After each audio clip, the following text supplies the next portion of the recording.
In a world where childhood obesity rates are climbing and unhealthy eating habits are becoming increasingly common, the importance of instilling healthy dietary practices from an early age cannot be overstated. The journey to raising children who enjoy nutritious food begins long before they can sit at a dining table or hold a fork. It starts with understanding when and how to introduce solid foods to babies in a way that supports their physical development and fosters a lifelong appreciation for wholesome meals. Experts suggest that timing, texture, and variety play pivotal roles in shaping a baby's relationship with food. By focusing on these elements, caregivers can lay the foundation for a future where children grow up not only physically strong but also emotionally connected to the joy of nourishing their bodies. One of the most debated topics among parents and pediatricians is when exactly a baby should begin eating solid foods. The consensus among health professionals is that readiness cues are more important than arbitrary timelines. A baby's physical and developmental milestones often signal the appropriate time to transition from breast milk or formula to solids. For instance, the emergence of teeth is a critical indicator. Teeth are nature's way of preparing a child for chewing, which is essential for breaking down food into digestible pieces. Additionally, the ability to sit upright independently is another key sign. This position ensures that the baby can safely swallow food without the risk of choking.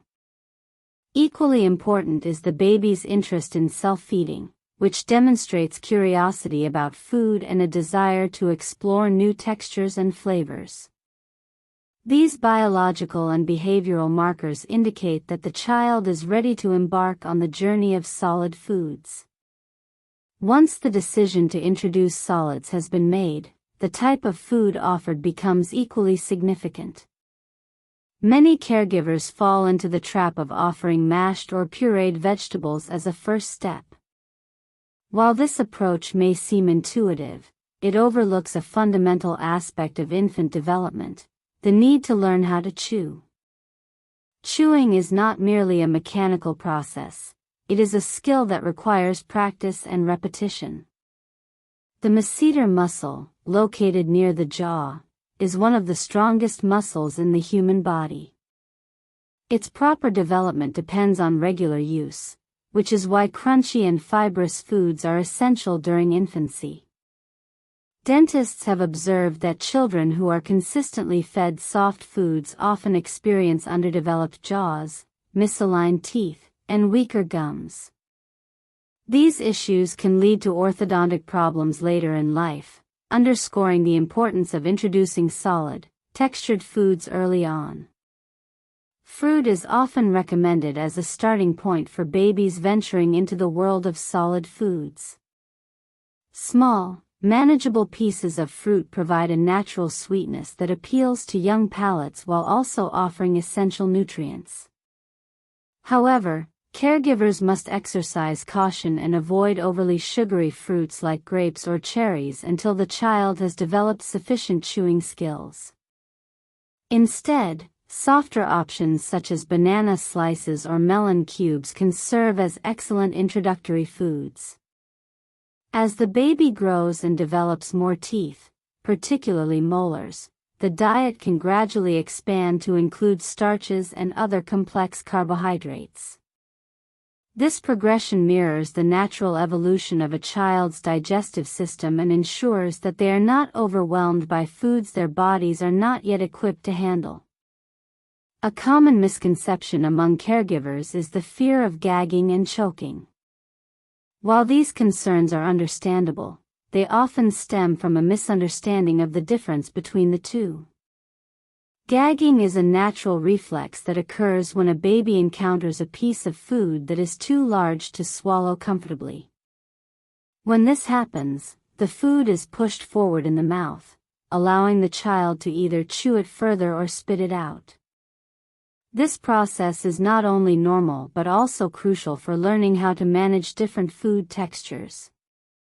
Choking, on the other hand, is a serious medical emergency that occurs when an object obstructs the airway, preventing breathing. Unlike gagging, choking is often silent and requires immediate intervention. One of the reasons toddlers are more prone to choking is that they may not have developed proper chewing techniques due to being fed predominantly soft foods during infancy. By exposing babies to a variety of textures early on, caregivers can help them acquire the skills needed to chew and swallow safely. The method of feeding also plays a vital role in shaping a baby's eating habits. Spoon-feeding mashed foods, while convenient, does not engage the child in the act of eating. Instead, it encourages passive consumption, which can hinder the development of independence and exploration. Allowing babies to feed themselves with their fingers provides a multisensory experience that enhances their connection to food. They can feel the temperature, observe the colors and shapes, and taste the flavors. This hands-on approach not only makes mealtime more enjoyable but also helps the child develop fine motor skills. Moreover, finger foods enable babies to regulate their own intake, teaching them to recognize hunger and fullness cues, a skill that is foundational to maintaining a healthy weight throughout life.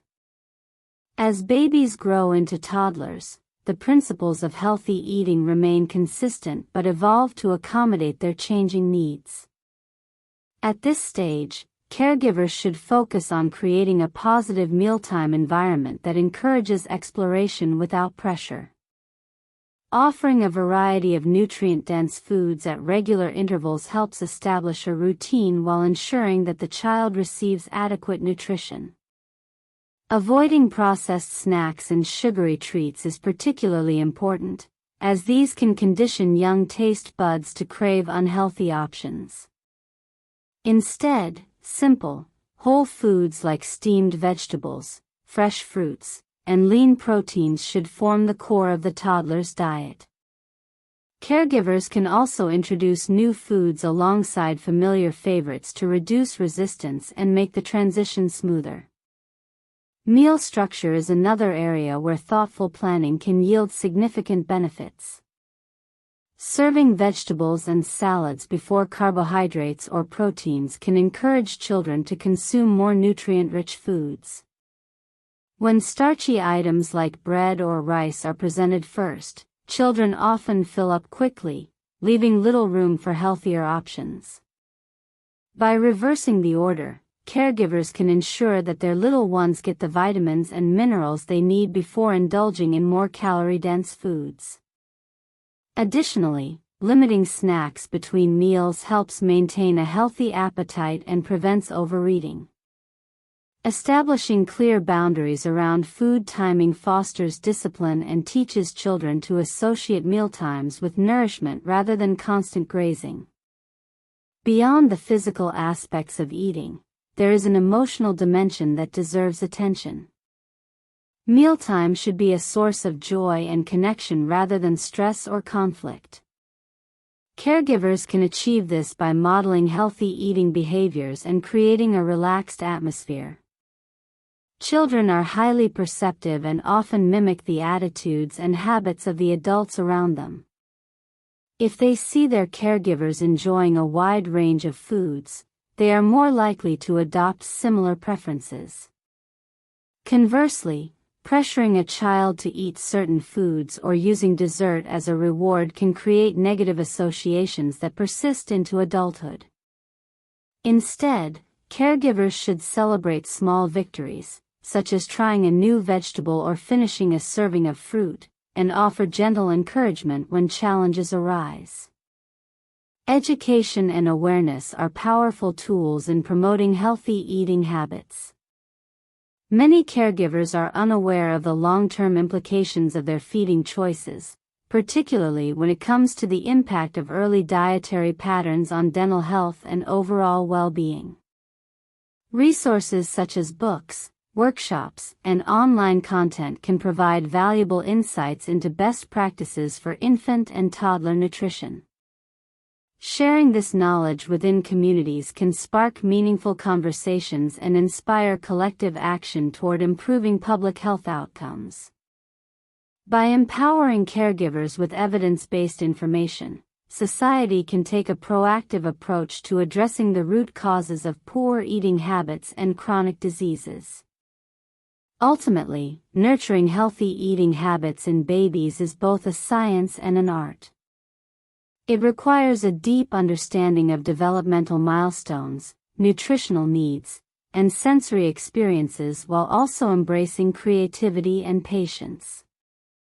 The journey may present challenges, but the rewards are immeasurable. Children who grow up with a positive relationship to food are more likely to thrive physically, mentally, and emotionally. They carry these lessons into adulthood, passing them on to future generations and contributing to a culture of wellness. In a world where convenience often trumps quality, taking the time to prioritize healthy eating from the very beginning is a gift that keeps on giving, one bite at a time. As we wrap up, remember that fostering healthy eating habits in babies is about more than just the food, it's about creating a foundation for lifelong wellness.